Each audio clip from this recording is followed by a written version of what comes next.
Qarshi shahar 10-maktabning sobiq o'quvchisi, senator Aslonov Shuhrat Choriyevich 1-oktyabr Ustoz va murabbiylar kuni munosabati bilan maktabimizga tashrif buyurdilar.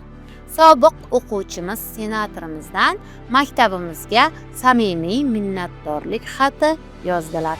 Bugungi kunda yurtimiz ravnaqiga o'z hissasini qo'shayotgan faxrli bitiruvchimiz, hozirda senator lavozimida ishlayotgan yurtdoshimiz maktabimizga tashrif buyurib, ilk qadamlarini qo'ygan maskanga samimiy so'zlar bilan to'lgan minnatdorlik xati qoldirdilar.